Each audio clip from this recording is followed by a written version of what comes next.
बिस्मिल्लाहिर्रहमानिर्रहीम। अस्सलाम वालेकुम नाज़रीन, मैं हूँ आपकी मेज़बान मुक़द्दस खान। जी नाज़रीन, इलेक्शन को ख़त्म हुए आज तीसरा दिन है, लेकिन स्टिल जो नताइज हैं वो कंप्लीट आपके सामने नहीं आए हैं और कुछ ऐसे हल्के हैं जिसमें जो नताइज हैं वो 100% सामने आए हैं, लेकिन वो इतने अनप्रेडिक्टेबल किस्म के रिज़ल्ट हैं जिसकी वजह से अवाम जो है काफ़ी गम व गुस्से का इजहार कर रही है और वो ये कह रही है कि इस हल्कों में जो है वो धांधली हुई है। इसका एक मेन रीज़न ये भी हो सकता है बिकॉज ऑफ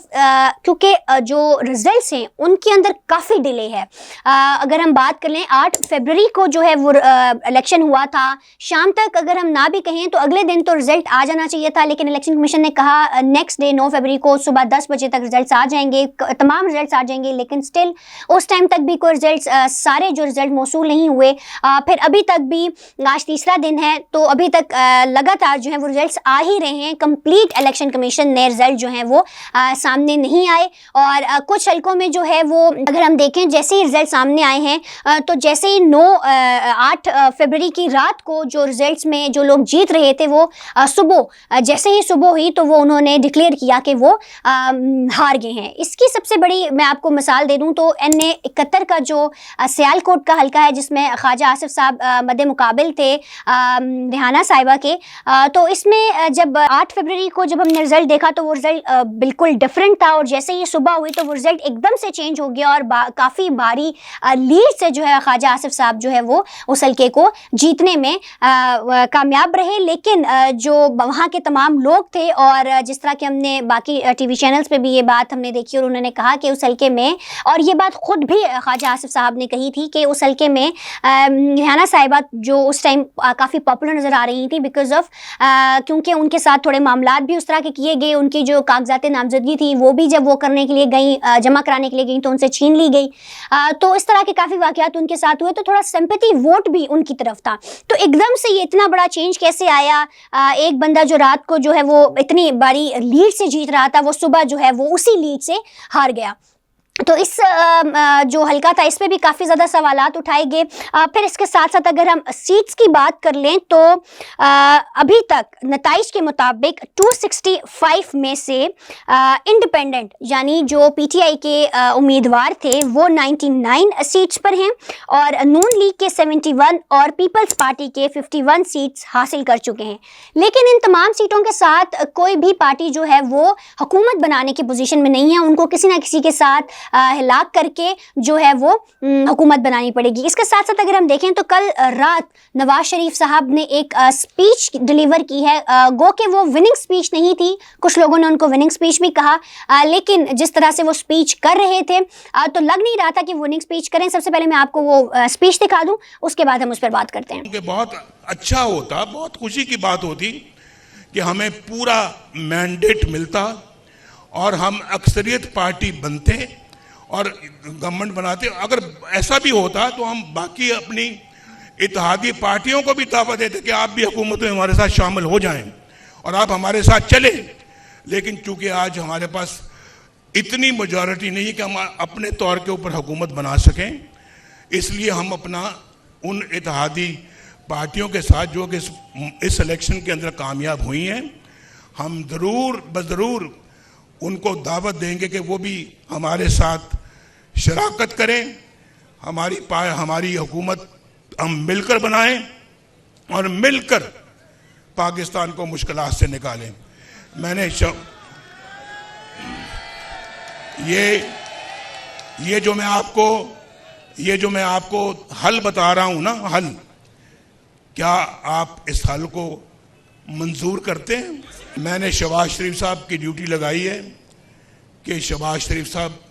इस सिलसिले में आज पेशरफ्त करें और आज ही मोहतरम आसिफ जरदारी साहब से मुलाकात करें और मोहतरम मौलाना फजलुर रहमान साहब से मुलाकात करें, MQM के साथ मुलाकात करें, डॉक्टर सिद्दीकी के साथ मुलाकात करें और फिर मिलकर बताएं कि पाकिस्तान के मौजूदा हालात इस बात का तकाजा करते हैं। जी नाज़रीन, आपने ये स्पीच देखी, लग इससे बिल्कुल नहीं रहा कि विनिंग स्पीच करें, क्योंकि उन्होंने सबसे पहले ये बात की कि हम उतनी भारी अक्सरियत से नहीं जीते जितना हम मुतवक्के कर रहे थे कि हम जो है वो जीत जाएंगे, तो हमें किसी ना किसी के साथ अपनी जो हुकूमत है वो बनानी पड़ेगी। तो उन्होंने चाहे वो आज़ाद उम्मीदवार हों, चाहे वो पीपल्स पार्टी हो, चाहे वो बाकी जो सारी जमातें हैं, उनको बड़ी खुली इस चीज़ के हवाले से कहा कि आप लोग आएँ और हमारे साथ मिलकर बैठें, इस पर हम बात करें और मुज़ाकरात करें ताकि हम जो है वो हुकूमत बनाएं। और इस चीज़ से काफ़ी ज़ाहिर नज़र आ रहा है कि वो अपने रिजल्ट से खुश बिल्कुल भी नहीं है, क्योंकि जिस तरह से वो सोच कर लंदन से वापस आए थे और जिस तरह से मरीम नवाज साहिबा बातें कर रही थी, हमें जब रिजल्ट्स देखने को मिले तो ये बिल्कुल उसके बरक्स थे। और उनके मुताबिक जो उनका वोटर है वो अभी तक स्टिल उन्हीं का वोटर रहा है। गोया ऐसा हुआ है कि हमने बहुत जगह पे ऐसा देखा कि नून लीग के उम्मीदवार काफ़ी भारी अक्सरियत से जीते हैं, और जहाँ पर हम इस चीज़ के ऊपर और कहीं जगह हमने ऐसा भी देखा है कि काफ़ी ज़्यादा लीड से जो इंडिपेंडेंट उम्मीदवार है पीटीआई का वो जीता है। खान साहब स्टिल जेल में हैं और उसके बावजूद बल्ले का निशान छीन लिया गया था। खान साहब जो हैं उनको उस तरह से कंपेन नहीं करने दी गई, उनके जो बाकी उम्मीदवार थे जो स्टिल अभी जीते हैं उनको उस तरह से कंपेन नहीं करने दी गई, और तरह से बाकी सब पार्टीज़ ने जलसे वगैरह किए हैं। ये सब जो उनके कानूनी हक था उनका, उनसे हकूक छीन लेने के बाद अगर हम देखें तो ये काफ़ी ज़्यादा उनमें अपने आप में एक बड़ी जीत है पीटीआई वालों के लिए कि उन्होंने इस तरह से अपनी कैंपेन को चलाया, और जिस तरह से उन्होंने इस कैंपेन को रन किया, बड़ी मुश्किलात का सामना करना पड़ा क्योंकि उनको डोर टू डोर जाना पड़ता था। जैसे जरताज गुल साहिबा की काफ़ी दिनों से हमारे पास जो वीडियो एक वायरल हुई थी जिसमें वो बैठी हुई थी और उनके इर्द गिर्द बड़ी पुलिस की भारी नफरी जो थी वो तैनात हुई थी उनको गिरफ्तार करने के लिए, में भी या शायद उनको जो जलसा था जो वो डोर टू डोर कैंपेन कर रही थी डेरा गाजी खान में, उनको नहीं करने दी गई, लेकिन जो जरताज गुल साहिबा थी उन्होंने किया और बड़ी भारी अक्सरियत से काफ़ी ज़्यादा लीड लेकर वहाँ से वो जीती हैं। तो इस तरह के काफ़ी और नाम हमारे सामने आए हैं जिन्होंने कैंपेन उस तरह से नहीं की लेकिन वो काफ़ी ज़्यादा जो है वो लीड से जीते हैं। सो अगर हम देखें तो कहीं ना कहीं अगर खान साहब बाहर होते और जिस तरीके से सबने अपनी कैंपेन चलाई हैं अगर वो चलाते तो मेरे ख्याल से जो अभी हम रिज़ल्ट देख रहे हैं ये इससे कहीं ज़्यादा होते। हर बात से इख्तिलाफ हो सकता है, मेरी राय से बहुत सारे ऐसे जो कि पार्टी को सपोर्ट करते हैं नून लीग की इख्तिलाफ हो सकता है, बेशक हो, राय से हर बंदे का इख्तिलाफ करना और उस राय को पसंद करना ये हर बंदे की अपनी चॉइस है, लेकिन इस बात को मानना पड़ेगा कि इमरान खान एक ऐसा लीडर था जिसने वोट को काफ़ी जो है वो लोगों के अंदर इस तरह का जज्बा पैदा किया है कि उनको अपनी वोट की जो ताकत है उसको समझाया, उसको बताया कि कौम जो है वो जब तक वोट नहीं देगी तो कोई भी चीज़ ठीक नहीं हो सकती। कौम तब बनती है जब हर एक बंदा जो है वो आपके साथ मिले, उसको अपना कानूनी हक पता हो, उसको ये पता हो कि हमने जिस बंदे को अपने ऊपर बिठाना है, हुकूमत करवानी है, जिसको हमने हुकूमत के अंदर लेकर आना है वो पढ़ा लिखा होना चाहिए। और अब वो समझ चुकी है कि जो कौम है वो इस तरह, मैं बड़ी हैरान हुई हूँ, मैंने अपने लास्ट प्रोग्राम में भी ये बात की कि हम जिस भी पोलिंग स्टेशन में जा रहे थे काफ़ी बड़ी तादाद, चाहे वो टीन एजर्स की हो, चाहे वो बूढ़ों की हो और चाहे वो कोई और मिडिल जो एज वाले हैं, उन सब में भी बड़ी तादाद हमने देखी है। तमाम हलकों में बड़ी तादाद में जो है वो वोटर्स निकले हैं और उन्होंने वोट किया है। और जिस तरीके से जो वोटर्स थे उनका ये कहना था कि पार्टी के साथ बेशक ज्यादती हुई है लेकिन हम 8 फरवरी को निकल के दिखाएंगे और वोट डाल के दिखाएंगे, और उन्होंने ये किया। जो यूथ थी वो निकली और उन्होंने अपने लीडर को जिताने के लिए काफ़ी हद तक वोट किया। और कुछ अगर हम ऑब्वियसली एक नताइज जो अगर हमारे सामने एक हमें टीवी पर दिखाई दे रहे हैं और अगर हम इसको हटकर बाकी सब जो हम फॉर्म 45 के ऊपर देखें तो जो पीटीआई के उम्मीदवार हैं वो अभी तक स्टिल लीड कर रहे हैं। वो चाहें तो हुकूमत बना सकते हैं और अगर ऐसा हुआ तो आगे वो हमारी दुआ ही है कि वो हुकूमत बनाएं।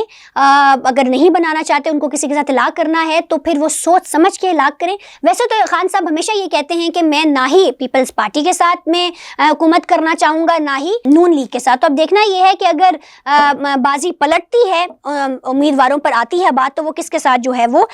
शामिल होंगे। जैसे खान साहब कहते थे कि इलेक्शन दोबारा करवाएं और मैं 2/3 मेजॉरिटी के साथ आपके सामने आऊँगा। कुछ हद तक वैसा ही हुआ है, क्योंकि फॉर्म 47 के मुताबिक 179 सीट्स जो है वो आज़ाद उम्मीदवार ले चुके हैं। तो इस लिहाज से तो देखा जाए तो